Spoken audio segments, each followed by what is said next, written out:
সবাইকে নমস্কার জানিয়ে বলছি, প্লিজ দয়া করে কেউ কাউন্টিং এজেন্টরা এবং প্রার্থী ক্যান্ডিডেটরা তারা ভোটিং এলাকা ছেড়ে আসবেন না।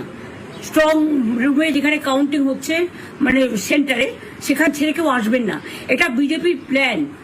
প্রথম 2-3 রাউন্ডে আমি কালকে থেকেই বলছি যে ওদেরগুলো আগে দেখাবে, আমাদেরগুলো পরে দেখাবে।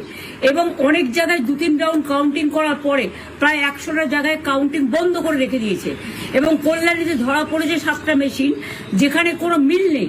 এটা টোটাল ফোর্সফুলি সেন্ট্রাল ফোর্সকে দিয়ে চারিদিকে তৃণমূল কংগ্রেসের উপর অত্যাচার করছে, অফিস ভাঙছে, জোর করে দখল করছে। এসআইআর এর নামে আপনারা দেখেছেন ভোট লুট করেছে যাতে যে সিটগুলো জিততে পারে। কিন্তু এখনো এমন 70টা সিট আছে, 100টা সিট আছে যেগুলো আমরা এগিয়ে আছি, সেগুলো বলছে না। টোটালটাই মিথ্যে নিউজ খাওয়াচ্ছে। আগে ডিআইসিও এই খবরগুলো দিত, কিন্তু তাকে কালকে চেঞ্জ করে দেওয়া হয়েছে।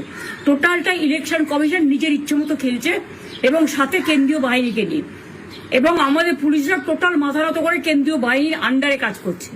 সুতরাং আমি আমাদের কাউন্টিং এজেন্টদের, আমাদের সমস্ত পার্টির কর্মীদের বলবো, অত মন খারাপ করার কারণ নেই। আমি বলেছিলাম সূর্যাস্ত পরে আপনারা জিতবেন।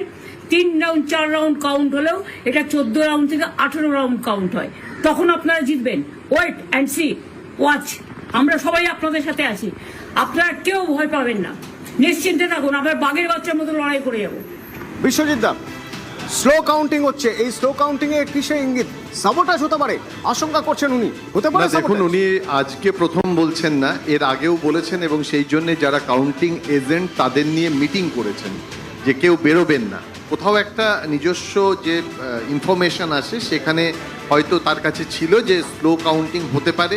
কারণ আপনি জানেন যে নির্বাচন কমিশন একটা অর্ডার দিয়েছে যে কোনো কাউন্টিং এজেন্টের যদি ভুল হয় তাহলে তার চাকরি যেতে পারে। সেই জন্য আরও অনেক বেশি তারা সতর্ক।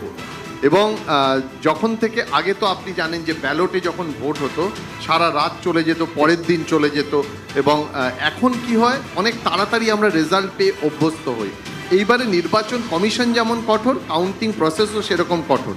যে কথাটা বলার দরকার আছে, দেখুন এই যে গ্যাপটা তৈরি হয়েছে, অর্থাৎ বারবার বলছে যে এটা হঠাৎ করে গুটি ঘুরে যাবে কিনা, তৃণমূল কংগ্রেস লিডে আসবে কিনা। এখনো অবধি যে ট্রেন্ড, সেই ট্রেন্ড যে হঠাৎ করে বদলে যাবে এমন নয়। কিন্তু এটা তো ঠিক যে এর যে মার্জিনটা রয়েছে সেটা কমতে পারে, তার সম্ভাবনা আছে। কারণ আমি বারবার বলছিলাম 70 থেকে 72টা আসন রয়েছে যেখানে ক্লোজ ফাইট হচ্ছে। 500 থেকে 1000-এর মধ্যে এক রাউন্ড গোনা হচ্ছে, কেউ এগিয়ে যাচ্ছে 500, কেউ আবার 1000 পিছিয়ে যাচ্ছে। এই আসনগুলো কিন্তু 3 রাউন্ড 4 রাউন্ড 5 রাউন্ড পরে বলা যায় না, হয়তো উল্টো হতে পারে। দেখা গেল যে 12 রাউন্ড 14 রাউন্ড পরে বিজেপি আরও এগিয়ে গেল।